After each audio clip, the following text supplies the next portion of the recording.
하나가 있는데 그게 바로 쓰레기입니다. 사람 사는 곳에 쓰레기 없는 곳이 없습니다.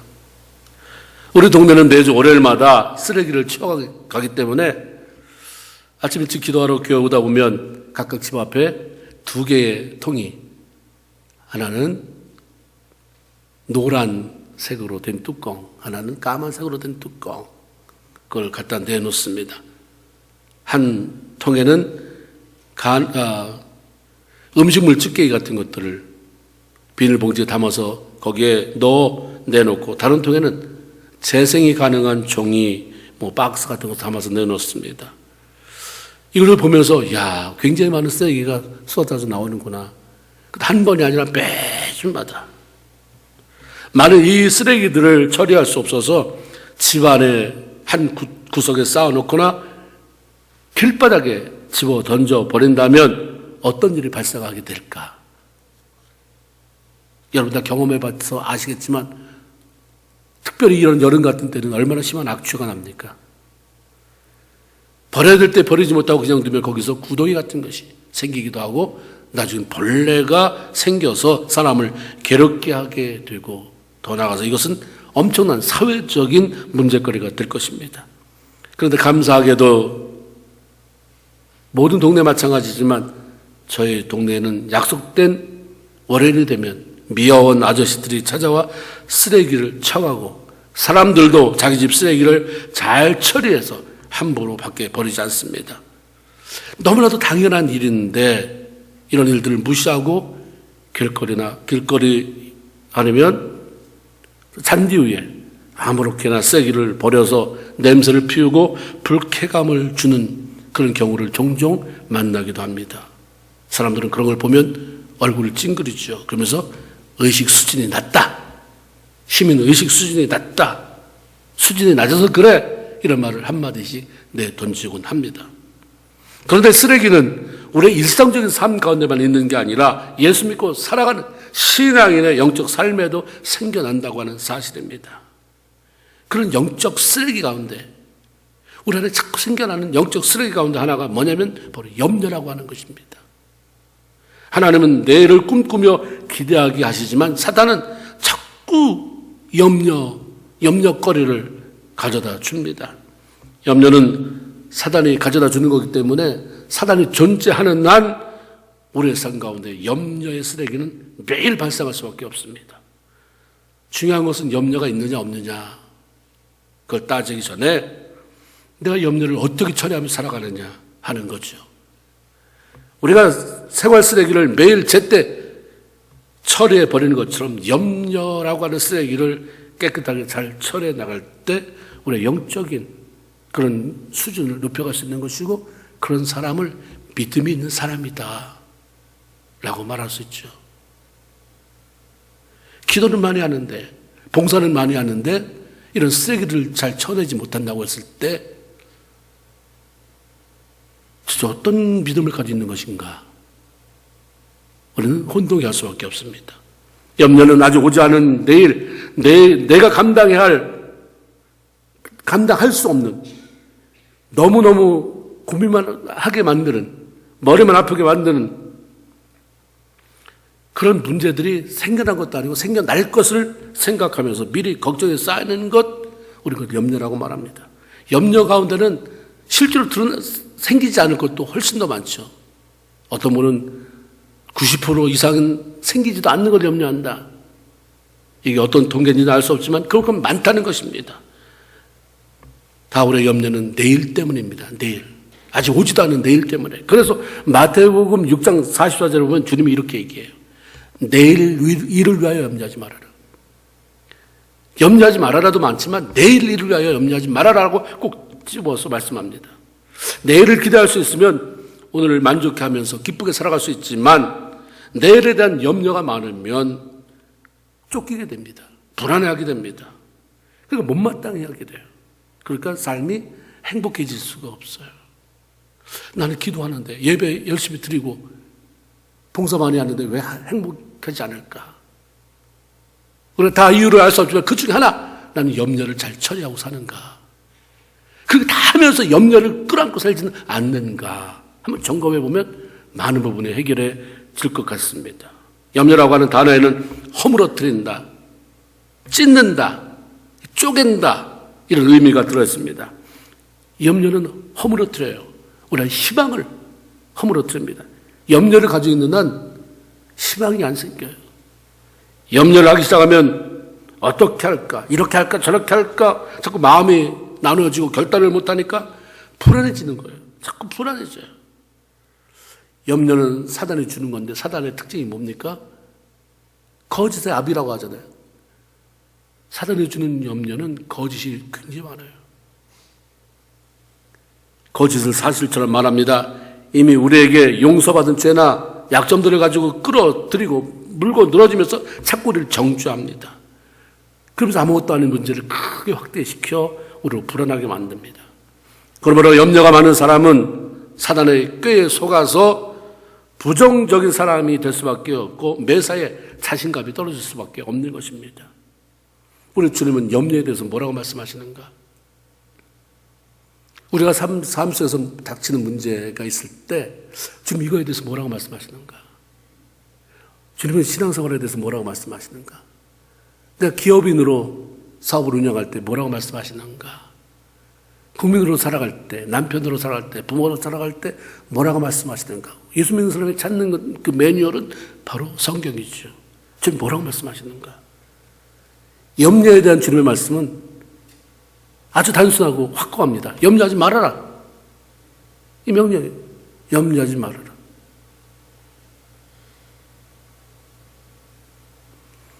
티베트에 그런 속담이 있대요.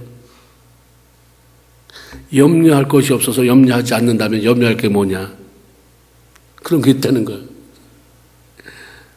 그러니까 염려 안 하면 다 끝나는 거예요. 우리 주님은 염려하지 말아라. 마태복음 6장 34절 염려하지 말아라. 오늘 읽었던 본문에는 염려하지 말아라 앞에 뭐가 붙어요? 아무것도. 염려하지 말라는 것은 염려가 없다.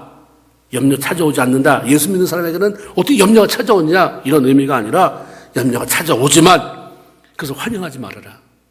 너무 쌍수를 들고 반갑게 맞이하지 말아라. 네 삶 가운데 그 염려가 머무르게 하지 말아라. 그건 더러운 거니까 쓰레기니까 빨리빨리 처분해라. 우리 살아가면서 내 안에 머무르게 해야 되는 예수의 사랑, 은혜는 쉽게 내어 던져버려요. 누가 뭐라 그러면 그거에 필이 꽂혀서 남편하고 한번 다투면 누구하고 관계가 틀어지면 그거에 그냥 꽂혀버려가지고 그 하나님 주신 좋은 것, 지켜야 될 것, 간직해야 될 것은 다 없어버리고 미움, 불신, 염려, 두렵 이건 굉장히 오래 가지고 있습니다. 우리 주님은 빨리빨리 처리해버려라. 염려하지 말아라 라고 명령합니다. 명령은 선택이 없는 것입니다. 그래서 우리가 신앙생활 하면서 성경을 읽을 때 명령에 좀 동그라미 쳐야 돼요. 이거는 내 의견이 필요 없는 거다. 이건 내 감정, 느낌이 필요 없는 거다. 그냥 해야 되는 거예요. 항상 기뻐하라. 권유입니까? 명령입니까? 이건 해도 좋고 안 해도 좋은 거예요? 해야 되는 거예요. 해야 되는 거예요. 무조건. 염려하지 말아라. 하지 않는 거예요.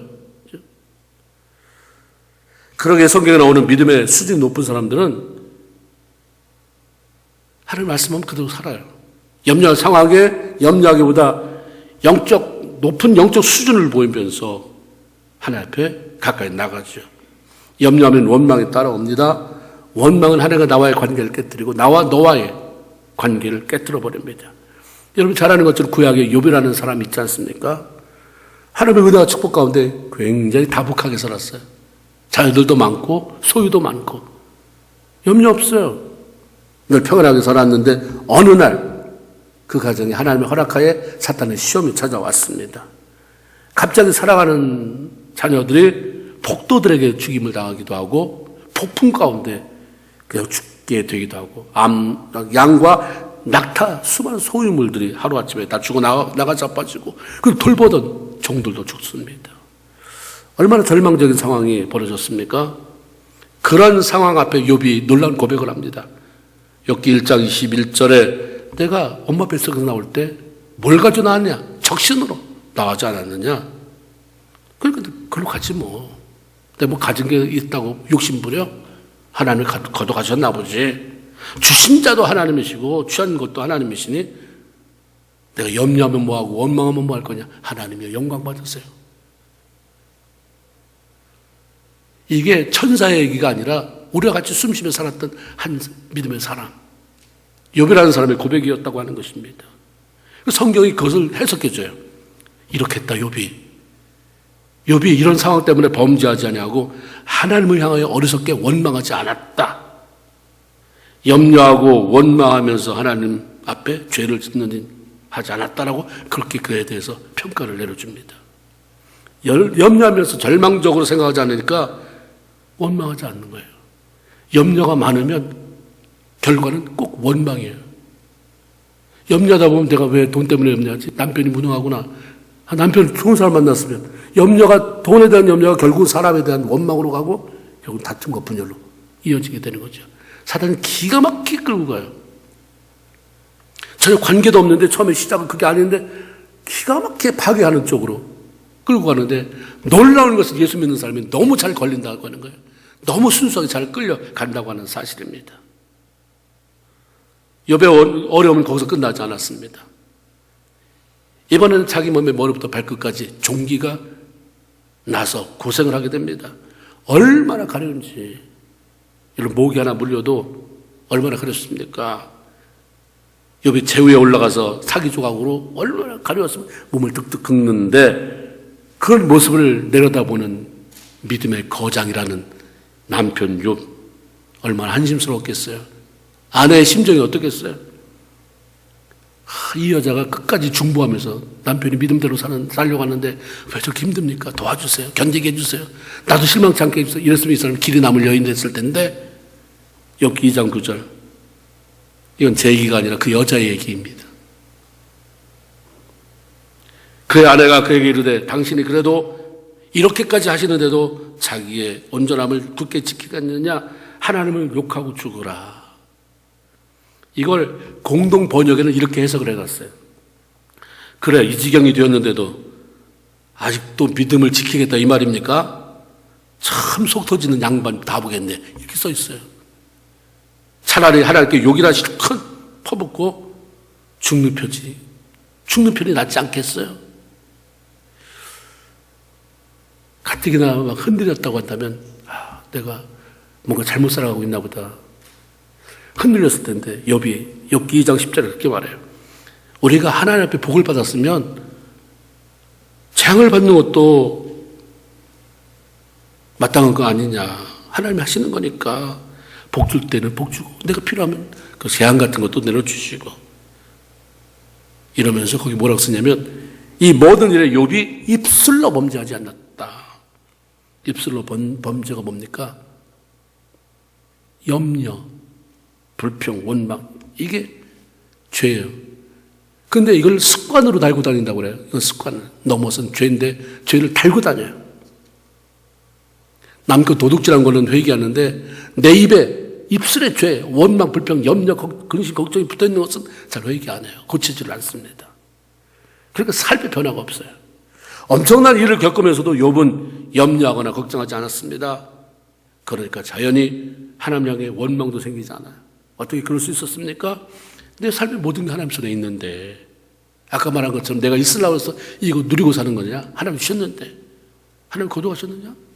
내 주인 되시는 주님이 가져가셨으니까 알아서 하시겠지. 매사에 하나님을 인정하니까 하나님의 절대 주권을 인정하니까 이렇게 살아가는 거죠.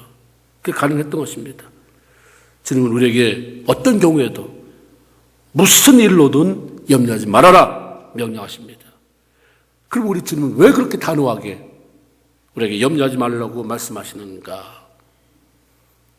하나님의 입장에서 볼 때 염려는 하나님을 그렇게 사랑하고 아끼는 성도들, 자기 백성에게, 자녀들에게 하나도 도움이 되지 않기 때문에 백해모에게 그건 너희가 해를 끼치면 끼쳤지 도움될 게 하나도 없다. 다 버려라. 생각도 하지 말아라. 염려냐? 그냥 버려라. 가장 큰 염려의 해독이 뭡니까? 우리 영을 시들게 만드는 거예요. 영이 살아나지가 않아요. 우리가 누가복음 8장 14절에 이런 말씀이 있습니다. 가시떨기에 떨어졌다는 것은 말씀을 들은 자니 지내는 중 이생의 염려와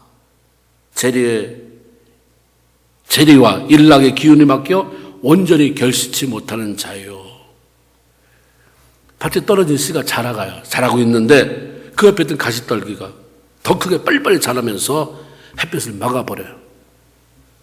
햇빛을 받지 못한 싹이 탄소 동화 작용을 못하잖아요. 물만 필요한 게 아니거든요. 햇빛이 얼마나 중요한데 그걸 못 받으니까 누렇게 시들어가고 결국은 좀 자라긴 했는데 열매를 맺지 못한 데 죽어버리더라 말씀이죠. 마찬가지로 마음에 떨어진 하나님의 말씀이라는 씨가 싹이 나오고 좀 더 자라고 그러면서 열매를 맺어야 되는데 일생의 염려, 이 땅에 살아가는 동안 갖는 염려, 생활의 염려가 그늘을 만든다는 거예요. 염려가 그냥 염려가 아니라 헤어나올 수 없는 그런 그물처럼, 때로는 그늘처럼 우리의 성장을 막아버리고 결국 거기서 끝나게 만든다. 존재에 있긴 하지만 늘 시들시들해요. 보면 기운이 없어요. 영적 기력이 없어요. 계속 끈기 있게 붙어는 있는데 그 왜 그늘을 막겠어요? 염려를 걷어내지 못하니까 그늘이 져서 시드니까 맨날 시들시들해요. 기쁨도 없고 의욕도 없고 생동감도 없고 기대감도 없고 마지못해 신앙생활하게 만들어버리는 거죠. 누가복음 21장 34절은 좀 더 확대합니다. 너희는 스스로 조심하라. 그렇지 않으면 방탕함과 술취함과 생활의 염려로 마음이 둔하여지고 그날이 주님 오실 날이 준비되지 못하고 닷과 같이 너희를 덮어버린다. 너희에게 임한다 말씀합니다. 자식 걱정, 돈 걱정, 건강 걱정 등과 같은 생활의 염려가 성도들의 마음을 둔하게 만든다라고 말씀합니다. 마음이 둔해진다라고 하는 말은 무뎌진다, 압박, 눌림을 당한다, 마음이 강팍해진다 이런 의미를 모두 가지고 있습니다. 자꾸 염려하는 삶을 살다가 보면 마음이 자꾸 굳어버립니다. 단단하게 굳어져요. 그래서 웬만한 데는 자극이 안 돼요. 뭐 나도 다 해봤어. 그렇지 뭐. 마음의 대답이 그거예요. 뭐 그렇지 뭐. 이렇게 살다 보면 한평생 가겠지. 근심에 눌려 불안하게 살다 보니까 말씀이 들려오지 않습니다. 영적으로 무뎌지고 시들해져 가는 것입니다. 이렇게 살다 보니까 아무리 오래 믿어도 삶에는 열매가 없어요. 우리가 스스로에게 난 신앙 경력이 모태신앙인데 30년이다, 40년, 50년이다. 하나님이 지켜주신 것 감사하고 다 감사하지만 좀 더 날카롭게 질문 하나 해야 될 것은 근데 무슨 열매가 있는데 그 열매 때문에 다른 사람이 얼마나 유익함을 얻었는데 하나님이 얼마나 기뻐하시는데 열매가 뭐냐 이거죠. 그래서 우리 주님은 열매 맺어야 된다. 열매 맺기 위해서 염려하지 말아라. 염려는 하여튼 어쨌든 모든 종류의 내 내면의 열매 맺을 것을 다 못 맺도록 그늘을 위해서 시들게 만든다. 또 하나는 왜 주님이 그렇게 염려하지 말라고 말하냐 하면 성도들의 건강을 해치기 때문입니다.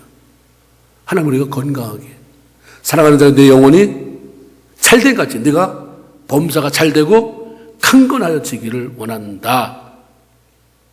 강건해야 하나님의 주신 걸 누릴 수 있기 때문입니다. 강건해야 하나님이 기뻐하는 일을 향해서 마음껏 우리를 불태울 수 있기 때문에 하나님은 내 인생을 내가 행복하게 살기 위해서도 하나님이 맡겨준 사명을 감당하기 위해서도 건강이 필요하니까 건강에 백해 유익한 염려를 벗어버려라. 내 던져라라고 말씀하는 거죠. 잠언 15장 13절 마음의 즐거움은 얼굴을 빛나게 하여도 마음의 근심은 마음을 상하게 한다. 잠언 17장 22절 마음의 즐거움은 양약이라도 심령의 근심은 뼈를 상하게 썩게 마르게 만든다. 어떤 분은 그런 얘기를 했어요. 성경에 3가지 약이 있다. 하나는 뭐예요? 구약, 신약, 양약. 이렇게 3가지를 구약, 신약, 양약. 근데 양약은 뭐가 양약입니까? 심령의 즐거움은 양약이라도, 그렇죠? 마음의 즐거움은 성경이 말하잖아요. 내가 말하는 게 아니라 양약이 있다고 성경이 말하잖아요. 마음의 즐거움은 무슨 약이라도? 양약이라도. 한약이 아니라 양약 이거 아니에요. 좋은 약, 말하는 좋은 약이라도 심령의 근심은 뼈를 마르게 한다. 염려가 삶에서 기쁨이나 평안을 모두 뺏어 가니까 그 뺏긴 마음이 어떻겠어요? 허전하고 외롭고 불안하고 우울해지고 그 병이 생기는 거예요. 불면증도 생기게 되고 그러다 보면 면역력도 떨어지겠죠. 심령의 병이 육체의 병으로 이어지게도 되는 것입니다. 염려 근심이 사라지면 마음이 치유받게 되고 즐거움이 회복되게 됩니다. 병이 생겨서 염려하는 게 아니라 많은 경우에 염려하기 때문에 병이 생긴다. 이게 성경이 말하는 부분이에요. 많은 병에 이유가 있겠지만 주님은 마음의 근심이 병을 생기게 하는데 그 병이 점점 커지게 한다. 마음이 상한다는 게 뭡니까? 아까 말씀드린 것처럼 마음의 우울증이나 불면, 분노 이런 것들 다 마음이 상해지는 거예요. 다 기쁨을 상실하고 염려 때문에 기쁨이 쫓겨가기 때문에 나타나는 증상이다. 그리고 뼈가 우리 몸을 지탱해주는 골격과 같은 뼈가 약해지는 일이 생겨나기도 한다 말씀합니다. 그래서 요즘 몸에 이상이 있으면 사람들이 다 팔고 시골로 귀농 아니면 전원 삶을 즐기러 가고 거기서 음식으로다가 살아났다 이런 분들도 있고 어떤 분들은 병원에서 자꾸 약을 독한 진통제를 주니까 결단하고 자기가 웃기로 해서 코미디 프로그램을 갖다가 봤더니 그냥 얼마나 웃었는지 그 이후에 자기의 정말 통증이 사라지는 것을 느꼈다. 이런 얘기를 하는 것도 여러분 많이 들었을 것입니다. 염려 던져버리고 우리 마음의 즐거움만 회복해도 많은 경우에 우리의 병이 사라지고 통증이 사라지고 우리의 새로운 건강도 회복된다. 그리고 주님은 염려하지 말아라. 염려하지 말아라. 이거 선택 아니다. 너의 주익을 위해서 반드시 해야 될 것이다. 라고 단호히 말씀해 주시는 것입니다. 특별히 주님께서 염려하지 말라. 이렇게 강력하게 말씀하시는 그 밑에 깔고 있는 말씀은 주님께서 문제를 해결해 주시겠다는 선한 의지를 가지고 계시기 때문입니다. 이사야 41장 10절에 하나님이 그렇게 말씀하잖아요. 두려워하지 말아라. 내가 너와 함께 함이니라. 놀라지 말라. 나는 내 하나님의 됨이니라. 내가 너를 굳세게 하리라. 참으로 나의 의로운 오른손으로 참으로 너를 도와주리라. 참으로 나의 의로운 오른손으로 너를 붙들리라 말씀합니다. 함께 하시고 도와주시고 매 순간마다 능력의 오른손으로 붙들어 주기로 작정하신 그 하나님이 염려하지 말라고 하면 안 하면 되는 거예요. 나는 해결할 수 없지만 능력이 있으신 분, 못할 것이 없는 그분이 염려하지 말라 그러면 뭔가 보관이 있구나. 하나님의 인생이 아니니 뭐하지 않는다? 시건짠 쓸데없는 소리 안 한다 이 말이에요. 그래서 네가 하루 닦여서 한번 해봤어 이런 말 안 하세요. 내가 책임지는데 그 책임지는 것을 그 책임진다는 주님의 선포를 우리가 못 받아들이는 거죠. 염려는 하나님의 능력에 초점을 맞추고 살지 못하고 너무나도 약하고 제한적인 나 자신에게 삶의 초점을 두고 살아가기 때문에 그렇게 자꾸 생기는 거죠. 하나님의 크고 능력 있는 위대한 그런 하나님이시고 그런 주인공이라고 한다면 그리고 내가 그 하나님의 자녀이고 그 하나님의 창조물이라고 한다면 어떤 일이든지 도와주기 원하시고 도와주겠다고 말씀하신 그 하나님 확신하면 그 걱정이 어떻게 자리 잡겠느냐 이 말이에요. 그분이 나한테 걱정하지 말라는데 그 보통 분이 아니다. 그 하나님이 나한테 걱정하지 말래. 염려하지 말래. 염려는 결국 가면 죄인데 무슨 죄냐면 하나님을 신뢰하지 못하는 죄예요. 니까지 게 뭘 할 수 있다고. 우리가 애가 부모가 걱정하고 있는데 아빠 뭔데요? 나한테 얘기해봐요. 도와드릴게. 그러면 기특은 하지만 네가 뭘 할 수 있어. 네가 할 수 있는 게 아니야 하고 무시해버리잖아요. 우리가 똑같이 행동할 때가 많다 이 말이에요. 하나님은 그렇게 이 지면을 활용해서 도와줄게. 염려하지 말아라. 두려워하지 말아라. 내가 붙잡아준다. 물 가운데 지날지라도 그 불이 너를 해치지 못하고, 불 가운데 지날지라도 그 불이 너를 살리지 못하고. 근데 염려를 너무 즐기는 것 같아요. 내가 해결할 수 없는데 염려라도 하고 있어야 뭐가 뾰족한 수가 나올 것 같아서 계속하지만 뾰족한 수가 나옵니까? 안 나오거든요. 그 주님은 내가 한다는데 왜 나는 내 말은 귀뚱으로 듣고 너 스스로 해결하려고 그렇게 애를 쓰느냐. 네가 누구냐? 내 아들 아니냐. 그게 확신된다면 염려 던져버려라. 염려하지 말라고 하는 것은 그냥 던지고 나면 그래 같이 고민해보자가 아니라 이미 하나님은 대안을 가지고 계신 분이고 그렇게 말씀하시는 거예요. 염려를 어떻게 처리하라고 말씀하시는가? 어떻게 던져버리라고 하시는가? 오늘 베드로전서 5장 7절 너희 염려를 다 주께 맡겨버려라. 맡겨서 던져버려라. 맡긴다는 게 살짝 갖다 주님. 그게 아니라 그냥 힘있게 던져버려라. 왜 그러냐면 이는 저가 너희를 권고는 이렇게 돌아본다는 거예요. 너를 늘 돌아보기 때문이다. 이게 공동모적에는 이렇게 됐어요. 여러분의 온갖 근심 걱정을 송두리째 주께 맡기십시오. 하나님은 언제나 당신을 돌보시는 분이십니다. 그게 와닿게 번역을 했죠.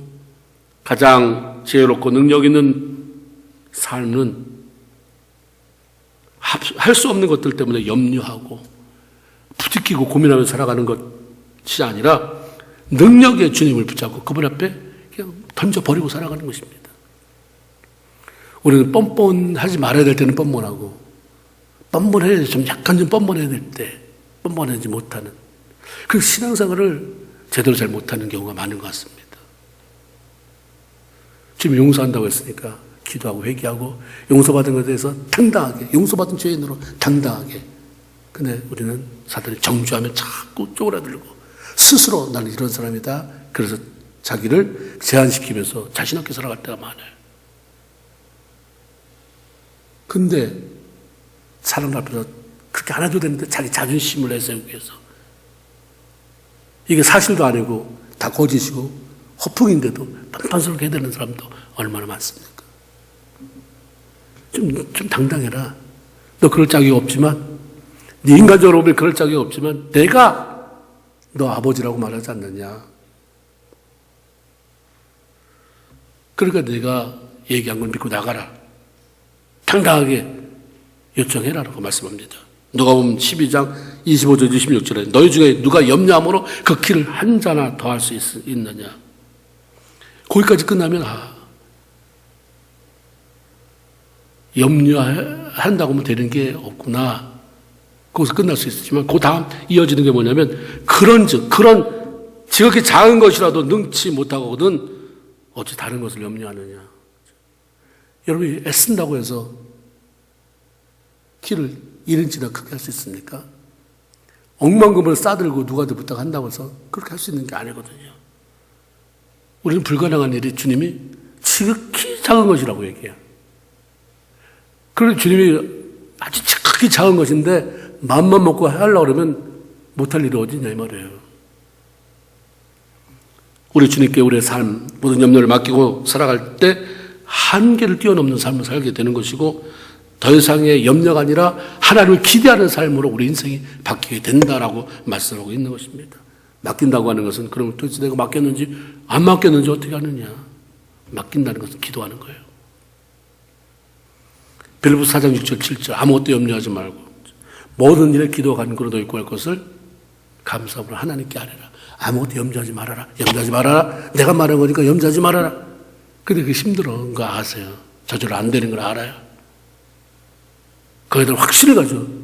정말 염려하지 않고 염려 대신 기도하면서 하나님이 얼마나 놀랍고 위대한 일을 경험할 수 있도록 기도해라. 기도. 그러면 모든 지혜에 뛰어난 하나님의 평강이 너의 마음과 생각을 지킨다. 무턱대고 염려하고만 있지 말아라. 염려되는 일, 해결받아야 될 일에 대해서 감사함을 하나님께 기도해라. 문제가 이렇게 많은데 기도하는 것까지는 가능한데 거기서 어디 감사가 나올까? 감사거리를 찾으라는 거죠. 기도할 수 있는 길이 있구나. 이런 어려운 가운데 내가 하나님하고 부르면서 기도할 수 있는 길이 있구나. 그런 분이 있구나. 그런 방법이 있구나. 이거 감사. 감사로 시작되는 기도가 가능하겠죠. 하나님께서 해결해 주실 것이라는 믿음. 이게 승리를, 이 믿음을 가지고 기도할 때 그 믿음이 더 확신해지고, 그리고 마침내 일하시는 하나님을 보면서 우리의 믿음이 더 크게 성장해 가는 거죠. 성경에 보면 염려 대신 믿고 기도하면 응답받는다. 그게 야고보서 1장 6절 7절 말씀입니다. 오직 믿음으로 구하고 좀 더 의심하지 말아라. 의심하는 자는 무엇을 얻기를 기대하지 말아라. 염려 대신 맡기고, 하나님이 하라고 했으니까, 하나님이 맡기라고 했으니까 의심 없이 던져버릴 때 결국 하나님이 일하시는 모습을 보게 된다. 특별히 우리가 기도하는데 응답을 확신할 수 있는 이유. 아직 응답이 안 왔지만 이건 응답 받는다. 언젠가 하나님이 응답하실 것이라는 그 확신을 갖게 되는 그 이유가 뭐냐면 로마서 8장 32절입니다. 하나님 구석구석에다가 우리가 변명하지 못하도록 아주 강력하게 말씀에 그 울타리를 쳐놓으셨어요. 자기 아들을 아끼지 아니하시고 우리 모든 사람을 위해서 내어주신 이가 어찌 그 아들과 함께 모든 것을 우리에게 은사로 선물로 주지 아니하겠느냐. 예수 그리스도 십자가의 사건을 받아들일 수 있으면 하나님의 마음을 알게 되죠. 나를 위해서, 내 죄를 대속하기 위해서 하나밖에 없는 독생자를 이 땅에 보내실 뿐만 아니라 잔인하게 십자가에 못 박혀 죽게 내버려주신 하나님. 그러한 하나님이 그렇게 한 동기가 나를 사랑해서 나를 살리려고 했다고 한다면 그 하나님 앞에 아낄 게 뭐가 있을까?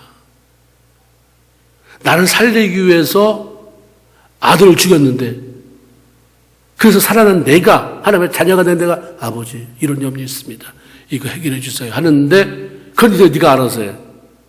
내가 십자가에서 내 아들을 죽게 했으면 됐지, 그거에 부족하다고 또 뭐 달라고 그러냐? 또 부탁하냐? 절대 그런 분이 아니라는 것입니다.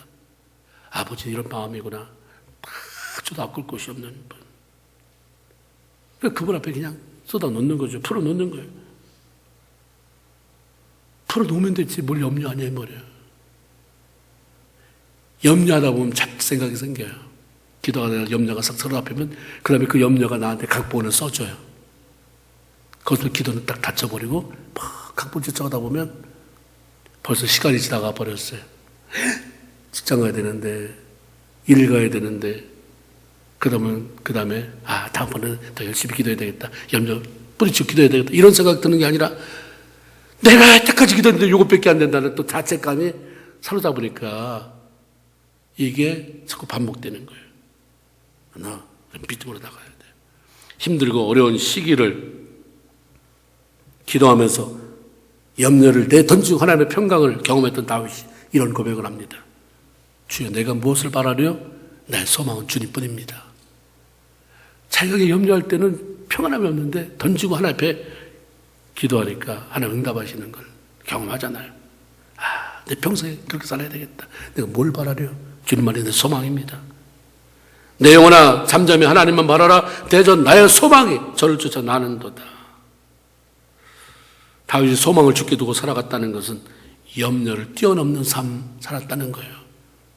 염려거리가 없다는 게 아니라 염려를 뛰어넘는, 염려를 기가 막히게 처리하며 살았다는 말씀이죠. 하나님은 빌립보서 4장 6절 7절을 통해 아무것도 염려하지 말라고 여러분에게 명령합니다. 대신 모든 일에 감사하면서 기도로 나한테 다 부탁해라, 나한테 맡겨버려라, 나한테 알려줘라, 그렇게 당부하십니다. 하나님의 말씀을 신뢰함으로 염려의 쓰레기를 잘 처리해내서 영적으로 성숙해가며 삶의 많은 열매 맺히고, 그래서 나와 함께 하신 하나님, 경험한 하나님을 많은 사람에게 자랑하며 다른 사람을 살릴 수 있는 저희 여러분 모두가 되기를 주님의 이름으로 축원을 드립니다.